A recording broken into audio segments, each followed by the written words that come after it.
देश का number 1 Hindi news channel news 18 India देख रहे हैं आप। आपके साथ हूं मैं लवीना राज और इस वक्त मैं ईडी ऑफिस के बाहर मौजूद हूं। सबसे पहले एक तस्वीर आपको मैं यहां पर दिखाऊं, क्योंकि देखिए जो आबकारी नीति पूरा घोटाला मामला है उसमें मनीष सिसोदिया की मुश्किलें कैसे बढ़ी वो सबने देखा। पहले सीबीआई ने पूछताछ की, फिर उसके बाद सीबीआई ने गिरफ्तार कर लिया और उसके बाद अब देखिए अब गिरफ्तारी ईडी की तरफ से हुई है। लेकिन इस पूरे मामले की इन्वेस्टिगेशन जैसे जैसे तेजी के साथ आगे बढ़ रही है वैसे वैसे और जो आरोपी इस पूरे घोटाले में शामिल थे उनका नाम भी सामने आता रहा है। अब देखिए यही वो ऑफिस है, ईडी का ऑफिस, जहां पर कल के कविता की यहां पर पेशी हुई। बहुत सारे ऐसे सवाल थे जो पूछे गए, 8 से 9 घंटे की पूछताछ हुई और जो सवाल थे ईडी के पास बहुत लंबी फहरिस्त अभी भी उसकी बाकी है। इसीलिए अब अगला दिन 16 मार्च का होगा जब के कविता को यहां पर आना है। अब इन सबके बीच में आप देखिए जो मनीष सिसोदिया है, आज की खबर जो सबसे अहम है वो ये है कि जो बाकी आरोपी है, खासतौर पर अरुण पिल्लई का अगर जिक्र किया जाए तो जानकारी यह है कि मनीष सिसोदिया और अरुण पिल्लई के सामने आमने बिठाकर पूछताछ करवाई जा सकती है। यानी कि जो सवाल है जिनके जवाब मिलना अभी भी बाकी है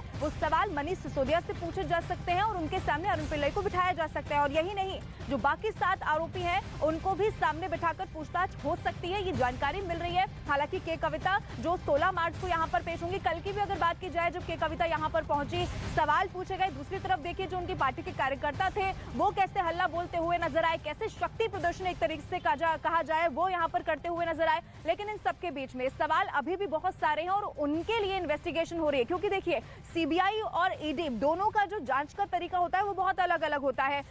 सीबीआई ने पहले मनीष सिसोदिया को अरेस्ट किया था और अब ईडी की हिरासत में है मनीष सिसोदिया, क्योंकि ईडी बहुत सारे ऐसे सबूतों की बात लगातार करती आई है जो ईडी के पास में है और उसे कैसे अब बुनियाद बनाकर इस पूरे मामले को आगे बढ़ाया जा रहा है, इस पूरे इन्वेस्टिगेशन को आगे बढ़ाया जा रहा है। जहां तक के कविता की बात है तो देखिए कल जब वो यहां पर पहुंची, सबसे पहले जो फोन का सवाल उनसे पूछा गया, उनका फोन यहां पर मांगा गया तो बताया गया कि जो उनका फोन था वो घर पर छोड़कर आई। आप देखिए कि जो सबूत है वो इतने स्ट्रांग है कि जब मोबाइल फोन की बात आई तो उनके घर से उस मोबाइल फोन को भी मंगवाया गया। इस वक्त सीधा रुक कर रही हूँ, मेरे सहयोगी आनंद तिवारी खबर पर ज्यादा जानकारी के साथ जुड़ गए हैं। आनंद, देखिए पूरी इन्वेस्टिगेशन जो है जैसे जैसे आगे बढ़ रही है वैसे वैसे बहुत सारे ऐसे और भी नाम है जो सामने आते जा रहे हैं। साउथ लॉबी की अगर हम बात करें तो ये पूरी साउथ लॉबी कैसे इस पूरे मामले में घोटाले में निकलकर सामने आई है वो हमने देखा।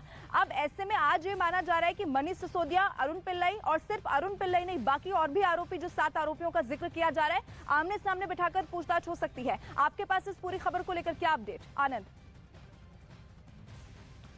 जी देखिए लवीना, बिल्कुल मनीष सिसोदिया 7 दिन की ईडी की कस्टडी में है। आज जो ईडी सूत्र बता रहे हैं कि अरुण पिल्लई से मनीष सिसोदिया का आमना सामना कराया जा सकता है और कल भी जब के कविता ईडी के इसी हेडक्वार्टर में आई थी तो कल उनसे अरुण पिल्लई का आमना सामना कराया था। अरुण पिल्लई वो शख्स है जो साउथ लॉबी से आता है, वो खुद एक लिकर कंपनी का मालिक है और जो विजय नायर था और समीर महेंद्रू थे, इन लोगों की लॉबिंग करने में अरुण पिल्लई का एक काफी महत्वपूर्ण रोल था। ईडी ने राउज एवेन्यू कोर्ट में भी इस बात का जिक्र किया था कि साउथ लॉबी आबकारी घोटाले में पूरी तरह से हावी थी। 100 करोड़ रुपए की किकबैक यानी जो घूस की रकम है वो विजय नायर के जरिए दी गई। विजय नायर आम आदमी पार्टी का काफी खास आदमी बताया जाता है जो पार्टी का कैंपेन इंचार्ज था।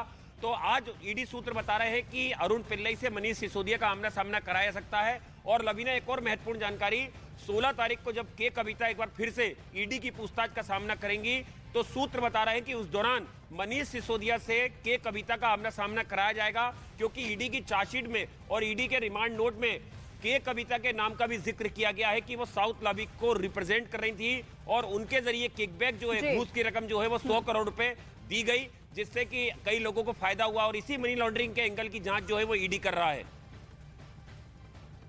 जी आनंद, और खास तौर पे जिस फायदे का जिक्र बार बार हो रहा है वो कैसे जो कई सारी ऐसी कंपनियां हैं जिनको सीधे तौर पर फायदा पहुंचाया जाए, इसकी कैसे वहां पर लॉबी की गई, ये पूरी जानकारी एक एक करके सामने आ रही है। और ईडी इस बात का दावा पुख्ता तौर पर कर रही है कि ईडी के पास ऐसे सबूत है जिसको लेकर ये पूरी इन्वेस्टिगेशन आगे बढ़ रही है और के कविता पर भी कई सारे आरोप लगे हैं। आनंद, अगर हम कल की इन्वेस्टिगेशन यहाँ पर देखें कि बहुत सारे सवाल के कविता से किए गए, जानकारी ये भी मिलती है कि मनीष सिसोदिया पर जो आरोप इससे पहले लगते आए हैं कि कई सारे फोन उन्होंने नष्ट किए, अब के कविता की भी बात इस सामने आई कि मोबाइल नंबर कैसे उन्होंने बदले, वो अपना मोबाइल घर पर छोड़कर आई। हालांकि उस मोबाइल को बाद में मंगवाया गया, लेकिन ईडी की ओर से यह भी बात पुख्ता तौर पर सामने रखी गई है कि जो व्हाट्सएप कॉल और व्हाट्सएप चैट की बात इससे पहले की जा रही थी, चाहे वो विजय नायर हो या फिर दूसरे जो आरोपी बनाए गए हैं, उनसे बातचीत क्या हुई, कब हुई, ये जो पूरी ट्रेल चली आ रही है उसको कैसे सामने रखना है, ईडी लगातार इसको लेकर इन्वेस्टिगेशन कर रही है। आनंद, क्या ये माना जाए क्योंकि ईडी अब जैसे बहुत तेजी के साथ जांच पड़ताल को आगे बढ़ा रही है।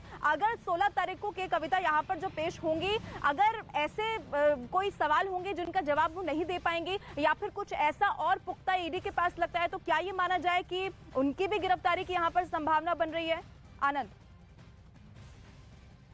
जी लवीना, देखिए 16 तारीख काफी मुश्किलों भरा रहेगा के कविता के लिए, क्योंकि सीधे तौर पर वो इस पूरे मामले में उन्हें आरोपी बता रही है। ईडी जो चार्जशीट थी उसमें उनके नाम का जिक्र किया गया है। उनके जो पूर्व ऑपरेटर थे गुच्ची बाबू, उसको सीबीआई ने गिरफ्तार किया है। उसके जो बयान थे उसके आधार पर के कविता से पूछताछ की जा रही है। और लवीना, कल जब के कविता करीबन 8 घंटे से ज्यादा ईडी हेडक्वार्टर में थी, तो उनसे जो इंड्रो स्पीड है, जो समीर महेंद्रू की लिकर कंपनी है जिसमें 65% हिस्सेदारी आबकारी घोटाले से जुड़ी, जो 65% लिकर की मामले की जो हिस्सेदारी थी, वो समीर महेंद्रू की इंड्रो स्पीड कंपनी में दी गई। और इंड्रो स्पीड कंपनी को सीधे तौर पर अगर लॉबिंग जो है वो के कविता कर रही थी, इसके अलावा शरद रेड्डी कर रहे थे, अभिषेक बोनापल्ली कर रहे थे, तो उनसे इस पूरे जानकारी मांगी गई। उसके शेयर को लेके मांगी गई जानकारी, बैंक जो डिटेल थी इंडो स्प्रिट की उसको लेके जानकारी मांगी गई।